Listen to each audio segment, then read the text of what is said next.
মুসা আলাইহিস সালামের সময় এক লোক চুরি করত, জিনা ব্যভিচার করত, বারবার তাকে এলাকা থেকে বের করে দিত।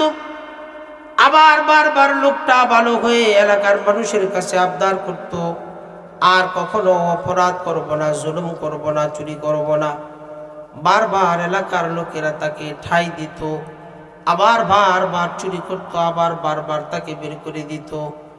একবার হযরতে মুসা আলাইহিস সালামের সময়ে এই লোককে এলাকার মানুষ এমনভাবে মার দিয়ে বের করে দিয়েছে, তুমি বারবার প্রতিজ্ঞাবদ্ধ করো, বারবার তুমি প্রতিজ্ঞা ভঙ্গ করো, বারবার তুমি প্রতিজ্ঞা করো, আবার বারবার প্রতিজ্ঞা ভঙ্গ করো, আর তুমি আমাদের এলাকায় আসবা না। তাকে নির্যাতন করে মার দিয়ে তাকে এলাকা থেকে বের করে দিয়েছে। ওই লোকটা কিন্তু ওই সময় বলেছিল, আমাকে আপনারা এবারের মতো ক্ষমা করে দিন, আর কখনো অপরাধ করব না, আর কখনো জিনা ব্যভিচার করব না, আর কখনো চুরি করব না। মুসা আলাইহিস সালামের এলাকার লোকেরা তাকে কিন্তু ঘাড় ধাক্কা দিয়ে নির্যাতন করে বের করে দিয়েছে। লোকটা নির্যাতনের শিকার হয়ে রক্তাক্ত হয়ে একটা গুহার মধ্যে গিয়ে মালিকের সঙ্গে কানেকশন লাগিয়ে দিয়েছে। সে মালিককে ডাক দিয়া বলছে, মালিক, তুমি না আমাকে বানাইছো, তুমি না আমাকে মহাব্বত করে বানাইছো, তুমি না আমাকে ভালোবেসে বানিয়েছো, তুমি না আমাকে ভালোবেসে খাবার দাও, তুমি না আমাকে ভালোবেসে সুস্থ রাখো, তুমি না আমাকে ভালো রেখে স্বাস্থ্য দিয়েছো, তুমি না আমাকে ভালোবেসে সব কিছু দিয়েছো। মালিক, তোমার ভালোবাসা যদি এত থাকে, যদিও আমি তোমাকে ভালোবাসি নাই, জিনা ব্যভিচার চুরির মধ্যে লিপ্ত ছিলাম, এরপরেও আমি এখন প্রতিজ্ঞাবদ্ধ হচ্ছি, আর কখনো অপরাধ করব না। আপনি মাফ করবেন না কেন? আপনার নাম না রহমান, আপনি না দয়ালু, আপনার নাম না গফফার, আপনি না সাংঘাতিক থেকে সাংঘাতিক, সিরিয়াস থেকে সিরিয়াস গুনাহ আপনি না ক্ষমা করেন। বান্দাকে না আপনি বানাইছেন। আল্লাহ, আপনি না আমাকে মহাব্বত করে বানাইছেন। আপনি আমাকে জাহান্নামের আগুনে কেমনে ফেলবেন? আপনার কি কষ্ট লাগবে না?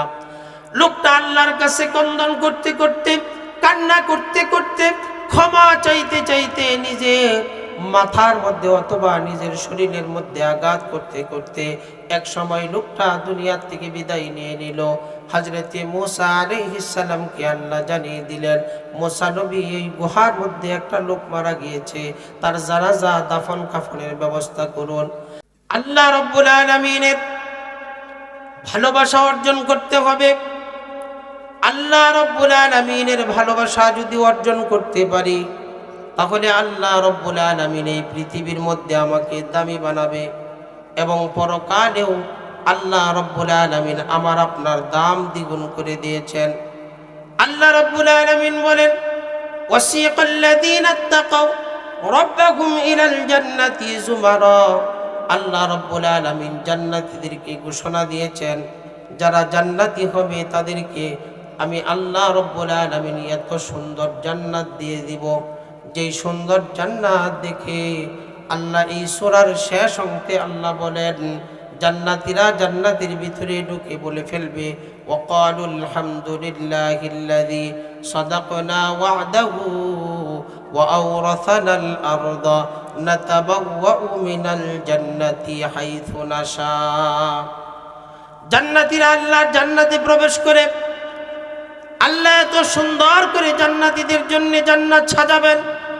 জান্নাতীরা জান্নাতের ভিতরে প্রবেশ করে ঢুকে বলে ফেলবে, ওয়াকালুল হামদুলিল্লাহিল্লাযী সাদাকনা। আল্লাহ এত সুন্দর জান্নাত বানিয়েছো, আলহামদুলিল্লাহ। আল্লাহর প্রশংসা তারা করে ফেলবে। এজন্য আমার ভাইয়েরা, জান্নাতে যাওয়ার জন্য হলেও আজকের এই মাহফিলে আমাদের অংশগ্রহণ করা দরকার। জান্নাতের মধ্যে আল্লাহ রাব্বুল আলামিন এত নাজ নিয়ামত রেখেছেন, এত সুন্দর ব্যবস্থা করে রেখেছেন। জান্নাতীরা যখন জান্নাতের মধ্যে যাবে, আল্লাহ এত সুন্দর একটা রাস্তার ব্যবস্থা করবেন। জান্নাতীদেরকে একত্রিত করা হবে, দলবদ্ধ করা হবে। জান্নাতীদেরকে বেষ্টন করে যখন জান্নাতের দিকে নিয়ে যাওয়া হবে, যখন জান্নাতের রাস্তার মধ্যে তাদেরকে তোলা হবে, জান্নাতীরা সুন্দর রাস্তা দেখে জান্নাতের রাস্তার মধ্যেই বসে পড়বে। আল্লাহর ফেরেশতারা তাদেরকে ডাক দেয়া বলবে, এখানে কেন বসেছো? এটা তো জান্নাত না, কেবলমাত্র তোমরা জান্নাতের রাস্তার মধ্যে এসেছো। জান্নাতীরা দাঁড়িয়ে যাবে, আবার তাদেরকে বেষ্টন করে সুন্দর করে জান্নাতের দিকে নিয়ে যাবে। জান্নাতীরা এবার গিয়ে দেখবে আরো সুন্দর সাজানো, এত সুন্দর একটা গেট বানানো, এত সুন্দর এক সাজানো জায়গা। জান্নাতীরা সেই জায়গা দেখে তারা বসে পড়বে আর বলবে এর থেকে সুন্দর আর জান্নাত হতে পারে না। ফেরেশতারা ডাক দেয়া বলবে না না না, কেবলমাত্র জান্নাতের গেটের সামনে এসেছো। তোমরা কি দুনিয়াতে শোনা নাই হযরতে আদম আলাইহিস সালাম এবং হযরতে হাওয়া আলাইহিস সালাম যখন তাদেরকে জান্নাত থেকে বের করে দেওয়া হয়েছিল, তখন তারা অনেক দিন ঘোরাঘুরির পর আল্লাহর কাছে পরিত্রাণ চেয়েছিল। আল্লাহর কাছে বলেছিল, আল্লাহ, জান্নাতের গেটের সামনে তোমার নামের সঙ্গে একটা নাম দেখেছিলাম। আয় আল্লাহ, নিঃসন্দেহে তোমার নাম দামি, তোমার নামের সঙ্গে যার নাম দেখেছি তার নামও দামি। আয় আল্লাহ, সেই দিন জান্নাতীদেরকে বলবে, জান্নাতীরা তোমরা কি শোনো নাই সেই নামের কথা? তাকায় দেখো, সেই নাম লেখা আছে। জান্নাতীরা এইবার তাকায় দেখবে লেখা আছে লা ইলাহা ইল্লাল্লাহু মুহাম্মাদুর রাসূলুল্লাহ। জান্নাতীদের কি এবার জান্নাতের গেট থেকে একটা দারওয়ান বের হয়ে তাদেরকে সালাম দিবে, ওয়াকালুল হামদুলিল্লাহিল্লাযী সাদাক, তাদেরকে সালাম দিবে, সালামুন আলাইকুম তিবতুম ফাদখুলুহা খালিদিন, তোমাদের উপরে শান্তি বর্ষিত হোক, তোমরাই কি জান্নাতি নাকি? যাও জান্নাতের ভিতরে প্রবেশ করো। এজন্য আমার যুবক ভাইরা, আমার বৃদ্ধ বাবাজিরা, জান্নাতের মধ্যে আল্লাহ রাব্বুল আলামিন যেই সুন্দর ব্যবস্থা করে রেখেছেন, ওই জান্নাতের যাওয়ার মাধ্যম হচ্ছে এই দেশের কোরআন, এই দেশের আলেম ওলামা, এই দেশের ওয়াজ মাহফিল। কথা বলেন ঠিক না বেটি?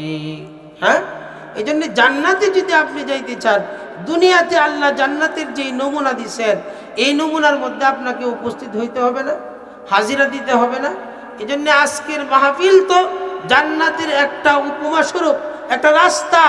এই রাস্তার মধ্যে আমাদের প্রত্যেককেই উপস্থিত হওয়ার দরকার, হাজিরা দেওয়া দরকার, যেন আল্লাহর কাছে আমরা বলতে পারি, আয় আল্লাহ, পৃথিবীতে ভালো মানুষের সংস্পর্শে গিয়ে কিছু সময় বসেছিলাম, তাদের কথাগুলো শুনেছিলাম, আমরা তো কোনো আমল করতে পারি নাই, ভালো কাজ করতে পারি নাই, তবে তাদের কাছে গেছিলাম, তাদের কাছে গিয়ে কিছু কথাবার্তা শুনছিলাম, যদিও আমল করতে পারি নাই। বলেন তো দেখি, ওই দিন আল্লাহ এই উসিলা আপনাকে আমাকে ক্ষমা করতে পারে কি পারে না? কথা বলেন, পারে কি পারে না? এই জন্য উসিলা বানায় নেওয়া দরকার। আমার যুবক ভাইয়েরা যারা আছেন, আপনারা চলে আসেন। মনে হয় আমার সময় খুবই সংক্ষিপ্ত, এরপরেও আমি বলবো, আমার খুব খারাপ লাগতেছে আজকের এই ওয়াজ দেখে, মানুষ কম। আমি সবাইকে পা ধরে বলবো, আপনারা সবাই চলে আসেন। অনেক দামি দামি উলামায়ে কেরাম যারা প্রত্যেকটা মাহফিলে প্রধান বক্তা, প্রধান আকর্ষণ থাকেন, খালি আপনার শুধু আবু ইউসুফ আহমদী ভাইয়ের মহাব্বতে তারা আজকে এখানে আসছে। এই জন্য ভাইকে লজ্জা দিবেন না, আপনারা চলে আসেন।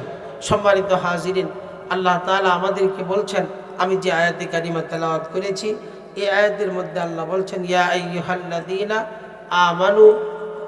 আমানুস্তাঈনু বিস-সাবরি ওয়াস-সালাহ, হে ঈমানদারেরা, তোমরা ধৈর্যের সাথে ইবাদত বন্দেগী করো। এর সাথে? ধৈর্যের সাথে। আল্লাহ তাআলা ঈমানদারদেরকে বহু ডাকছেন কোরআন শরীফের মধ্যে, বহুবার ডাকছেন আল্লাহ কোরআন শরীফে। কেন ডাকছেন? কারণ আল্লাহ ঈমানদারদেরকে ভালোবাসেন। কি করেন? ঈমানদারদেরকে ভালোবাসেন। শুধু ঈমানদার না, আল্লাহ পৃথিবীতে যত মানুষ সৃষ্টি করছে সমস্ত মানুষকে ভালোবাসে। কথা বলেন ঠিক না বেঠিক? যদি আল্লাহ ভালোই না বাসতো, তাহলে দেখেন না আপনি কত নাফরমানি করছেন, আল্লাহর কত নাশুকরিয়া করছেন, আল্লাহর সাথে কত শিরিক করছেন, আল্লাহর সাথে কত প্রকার অন্যায় অবিচার আপনি জুলুম করতেছেন। যারা শিরিক করতেছে, অর্থাৎ মূর্তি পূজক, তারা কি আল্লাহর সাথে শরীক করতেছে না? দেখেন, আপনার মতো যদি হতো আল্লাহ, তাহলে এদের খাবার বন্ধ করে দিত। কথা বলেন ঠিক না বেঠিক? হ্যাঁ, মা সন্তানের খাবার বন্ধ করে দেয়, বাবা সন্তানের খাবার বন্ধ করে দেয়, ঘর থেকে বের করে দেয়। কেন? বাবা যখন দেখে আমার সন্তান অবাধ্য, আমার কথা শুনে না, আমার কথা মতো সে চলে না, আর যদি এই কথা শুনে যে বাবার নামে সে বাবার সাথে কাউকে শরিক করে, বাবারে গালি দিতেছে, তাহলে বাবা আর এই সন্তানটাকে বাড়ি দিয়ে উঠতে দেয় না। কথা বলেন ঠিক না বেঠিক? তাহলে আল্লাহ এই পর্যন্ত আপনি দেখছেন আল্লাহর নামে কত নাফরমানি করতেছেন। আল্লাহ আজও পর্যন্ত এক বেলার জন্য আপনাকে আল্লাহ খাবার বন্ধ করেন নাই। কথা বলেন ঠিক না বেঠিক? আল্লাহ কত মেহেরবান, আল্লাহ কত দয়ালু, আল্লাহ আমাদেরকে কত ভালোবাসেন। কিন্তু আমরা আল্লাহকে ভালোবাসি, আমরা আল্লাহকে ভালোবাসি না। যদি ভালোই বাসতাম আজকের এই ওয়াজ মাহফিল মাগরিবের পর থেকেই ভরপুর হয়ে যেত। এই জন্য আল্লাহকে ভালোবাসা শিখতে হবে। আল্লাহ যেই পরিমাণ আপনাকে আমাকে ভালোবাসে, আল্লাহ আপনাকে আমাকে যেই পরিমাণ মহাব্বত করে, এই পরিমাণ মহাব্বত পৃথিবীর কোনো মানুষ আর করে না। আপনি দেখেন সন্তান যখন অপরাধ করে মা বাবার কাছে, মা বাবা একবার দুইবার তিনবার ক্ষমা করে, চারবারের মাথায় আর ক্ষমা করে না। কয় তোর মতো তুই যা, তোর ত্যায্য পুত্র করে দিলাম। কিন্তু কেমন রব আমরা পেয়েছি, যে রব একবার দুইবার তিনবার চারবার যতবার অপরাধ করছি ততবার রবের কাছে চাইতে দেরি, রব ক্ষমা করতে দেরি না। সুবহানাল্লাহ, কত বড় রব আমরা পেয়েছি। বারবার প্রতিজ্ঞাবদ্ধ হচ্ছি, বারবার প্রতিজ্ঞা আমরা ভঙ্গ করছি, বারবার প্রতিজ্ঞাবদ্ধ হচ্ছি, বারবার প্রতিজ্ঞা ভঙ্গ করছি, বারবার শিরিক থেকে ফিরে আসার চেষ্টা করছি, আর বারবার গিয়ে শিরিক করতেছি, বারবার গিয়ে নাফরমানি করতেছি, বারবার নামাজ ছেড়ে দিচ্ছি, বারবার সুন্নতের মধ্যে আঘাত করতেছি। এরপরেও আল্লাহ কোনোদিন রাগ হইয়া গুসা হইয়া এক বেলার জন্য আপনার আমার খানা বন্ধ করে নেয়। কথা বলেন ঠিক না? আল্লাহ কত ভালোবাসে আমাকে। আমি আপনি অপরাধ করলে এই অপরাধের কারণে যদি কোনো সাধারণ মানুষের সামনে আপনি অপরাধ করেন, তাহলে এই লোক আপনাকে আর দেখতে পারে না, আপনার চেহারা দেখতে পারে না, আপনার কথাও শুনতে পারে না।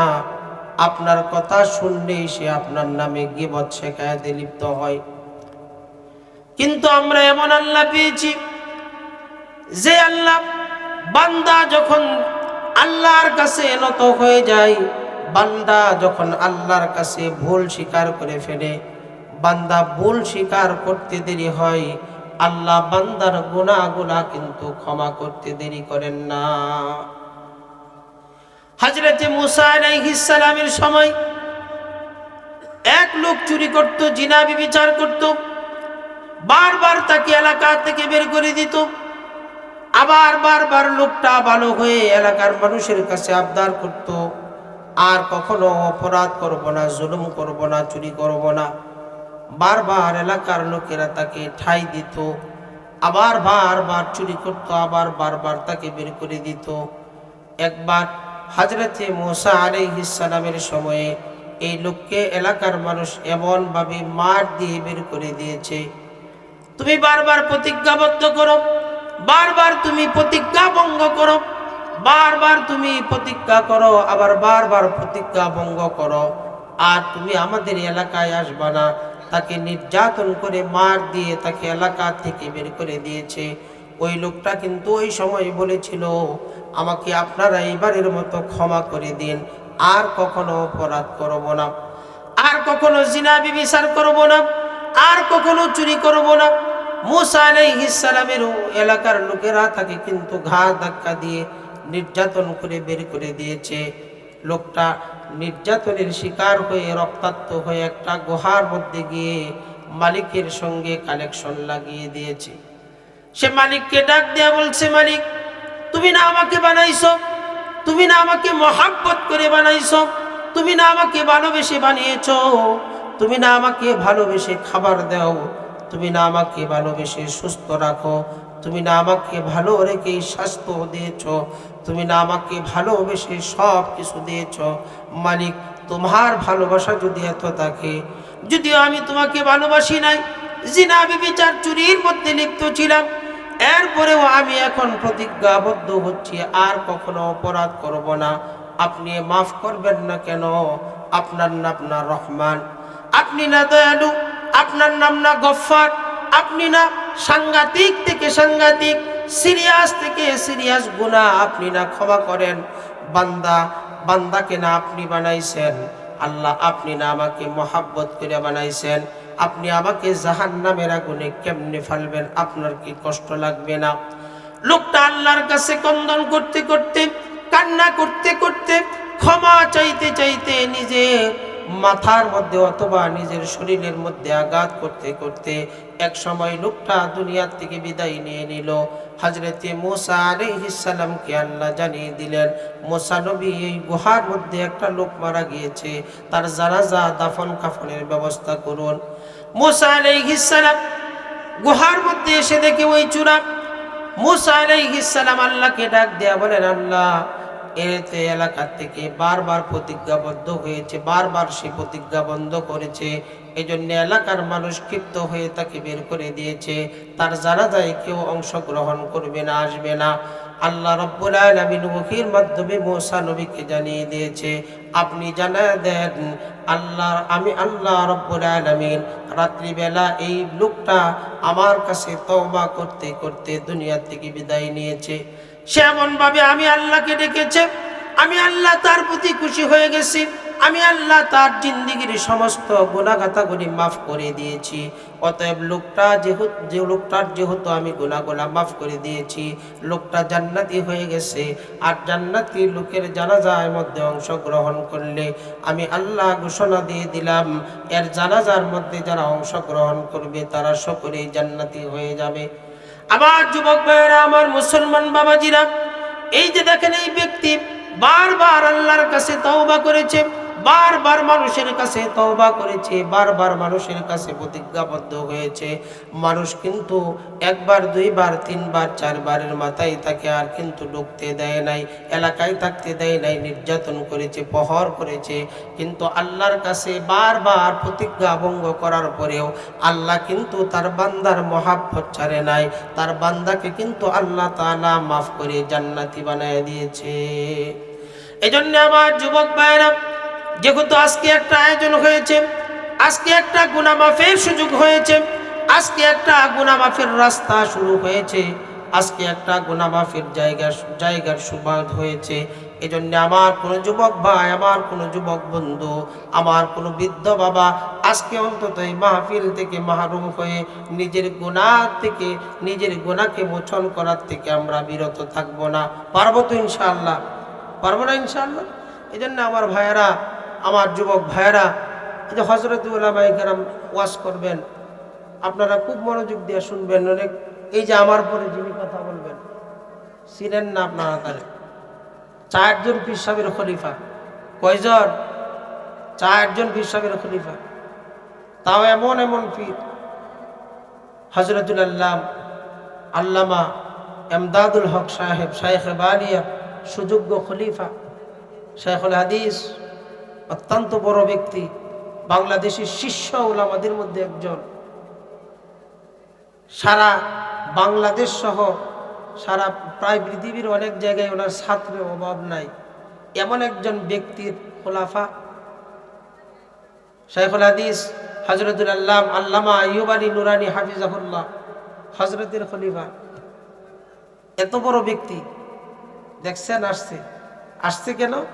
মহাব্বত, হৃদয়। কার মহাব্বত? আবু ইউসুফ আহমদী ভাইয়ের মহাব্বতে আসছে। এই জন্য আপনারা একটু মহাব্বত প্রকাশ করবেন, এটা আমার অনুরোধ। আমার এই এলাকার মানুষের কাছে এটা আমার অনুরোধ। আল্লাহ তাআলা আমাদের সকলকে একসাথে এইভাবে জান্নাতে যাওয়ার তৌফিক দান করুন, আমিন। ওয়া আখিরি দাওয়ানা আলহামদুলিল্লাহি রাব্বিল আলামিন।